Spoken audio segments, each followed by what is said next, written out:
ఈ ఇద్దరు ప్లేయర్స్ని అర్జెంటుగా ప్లేయింగ్ 11 నుండి తీసేస్తేనే థర్డ్ ఓడిఐ గెలిచే ఛాన్స్ ఉంది. సిరీస్ని సొంతం చేసుకొని పరువు నిలుపుకునే అవకాశం ఉంది. అవును బాస్, టీమిండియాలోని ఈ ఇద్దరు ప్లేయర్స్ని చాలా అర్జెంటుగా తొలగించాలి. ఎందుకంటే ఈ సిరీస్లో వీరిద్దరూ అట్టర్ ఫ్లాప్ అయ్యారు. మ్యాచ్పై ఎలాంటి ఇంపాక్ట్ చూపించలేకపోయారు. చెప్పాలంటే చాలా చాలా చెత్తగా ఆడారు.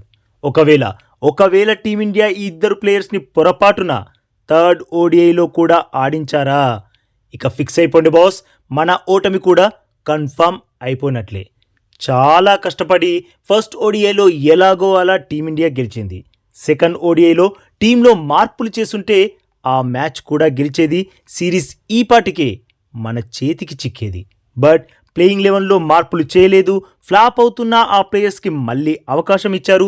దీంతో ఫస్ట్ ఓడిఐలో జస్ట్ మిస్ అయిన ఓటమి సెకండ్ ఓడిఐలో మాత్రం హాయ్ హలో అని చెప్పేసింది. అయినా ఇప్పటికీ పోయిందేం లేదు బాస్. ఇది 3 ఓడిఐల సిరీస్. ప్రస్తుతానికైతే 1-1తో సమమైంది. సో సిరీస్ని గెలిచే ఛాన్స్ ఇంకా మనకుంది. కాబట్టి ఇప్పటికైనా తేరుకొని ఈ 2 మార్పులు చేయాలి. చేసిన తప్పులు సరిదిద్దుకోవాలి. అలా చేస్తే సిరీస్ గెలవడం గ్యారంటీ.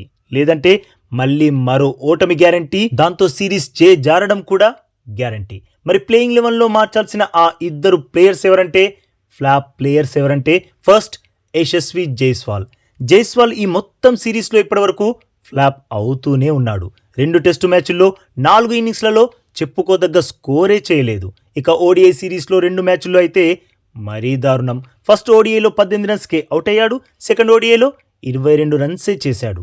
ఈ 22 రన్స్ చేయడానికి 38 బంతులు ఆడాడు బాస్. 38 బంతులు ఆడాడంటేనే ఆల్రెడీ సెట్ అయిపోయాడని అర్థం. ఇలా సెట్ అయ్యాక కూడా చెత్త షాట్స్ ఆడి అవుట్ అవ్వడమే తనని టీం నుండి తొలగించాలి అని చెప్పడానికి కారణం. ఇప్పుడు ఓ అద్భుతమైన బంతి పడినప్పుడు అవుట్ అవ్వడం వేరు, అనవసరమైన షాట్ కొట్టి వికెట్ని చేజార్చుకోవడం వేరు. జైస్వాల్ రెండోదే చేస్తున్నాడు. తన వికెట్ని నిర్లక్ష్యంగా వదిలేసుకుంటున్నాడు. ఓ ప్లేయర్ టైం బాలేనప్పుడు, ఫామ్ అందుకోలేనప్పుడు ఎన్ని మ్యాచ్లని వరుసగా అవకాశాలు ఇస్తారు. అరే పక్కన పెట్టండి బాస్. బ్రేక్ ఇస్తే తన ఆట తీరుపై విశ్లేషణ చేసుకుంటాడు. బెటరై మళ్ళీ టీంలోకి వస్తాడు. ఈలోపు తన స్థానంలో రుతురాజ్ గైక్వాడ్ని ఓపెనర్గా బరిలోకి దించి తానాడిన 4th పొజిషన్లో ఇంకొకరికి అవకాశం ఇవ్వండి. తిలక్ వర్మని ఆడించండి, లేదంటే రిషబ్ పంత్ని ఆడించండి. ఎందుకు ఆడించట్లేదు? ఎందుకు అవకాశం ఇవ్వట్లేదు? దేనికోసం ఇంకా వెయిట్ చేస్తున్నారు? టెస్ట్ సిరీస్ లాగే ఓడిఐ సిరీస్ కూడా కోల్పోయి పరువు మొత్తం పోయే వరకు చూస్తారా ఏంటి? ఇక యశస్వి జైస్వాల్ ఒక్కనే మారిస్తే కాదు బాస్, ఇంకో ప్లేయర్ని కూడా ప్లేయింగ్ 11 నుండి తొలగించాలి. అతడెవరో కాదు బాస్, వాషింగ్టన్ సుందర్. ఏం ఆడుతున్నాడు బాస్ అసలు? నిజం చెప్పండి, తన ఆట తీరును బట్టి తనకి ప్లేయింగ్ 11లో ఉండే అర్హత ఉందా అసలు? బ్యాటింగ్ సరిగా చేయట్లేదు, బౌలింగ్ సరిగా వేయట్లేదు, అసలు తనతో ఏమీ అవ్వట్లేదు. ఫస్ట్ మ్యాచ్లో టెస్ట్ మ్యాచ్లో ఆడి అవుట్ అయ్యాడు. ఇక సెకండ్ మ్యాచ్లో అయితే ఇంకా చెత్తగా ఆడాడు. తను అసలు బంతిని అర్థమే చేసుకోలేకపోతున్నాడు. 8 బంతులాడి ఒకే ఒక్క రన్ చేశాడు. అదే 8 బంతుల్లో అటు సౌత్ ఆఫ్రికా బ్యాటర్స్ 20-25 రన్స్ సాధిస్తుంటే సుందర్ గారు మాత్రం కేవలం ఒకే ఒక్క రన్ చేసి పెవిలియన్ దారి పట్టాడు.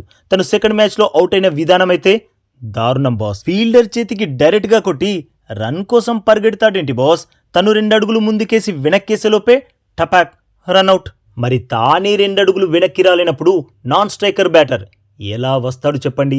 ఈ మాత్రం ఆలోచించకుండా అసలు క్రీజ్ని ఎలా వదులుతాడు బాస్? అంటే అంత నిర్లక్ష్యంగా వికెట్ని ఇచ్చేస్తారా? తన వికెట్పై తనకే రెస్పెక్ట్ లేనప్పుడు అలాంటి ప్లేయర్ ప్లేయింగ్ 11లో ఎందుకు?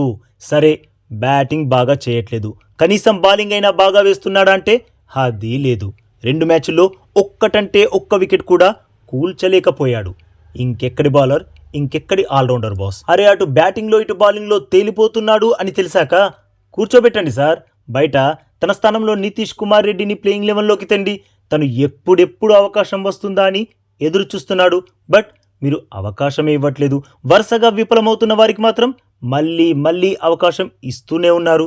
సో ఫైనల్గా చెప్పేది ఏంటంటే బాస్, ఈ 2 మార్పులు, ఈ ఇద్దరు ప్లేయర్స్ని థర్డ్ ఓడిఐలో మార్చకపోతే మాత్రం బాస్ మ్యాచ్ గెలవడం అసాధ్యం. ఈ విషయంలో మీరేమంటారు బాస్? ఈ ఇద్దరు ప్లేయర్స్ని తొలగించాలా వద్దా? ఎస్ ఆర్ నో కామెంట్ చేయండి బాస్. అలాగే ఈ లేటెస్ట్ అప్డేట్కి ఒక్క లైక్ కొట్టి మన ఛానల్ని ప్లీజ్ సబ్స్క్రైబ్ చేసేసుకోవచ్చుగా బాస్. ఇక ఈ వీడియో చూసినందుకైతే మీ అందరికీ దిల్ సే థ్యాంక్ యూ బాస్.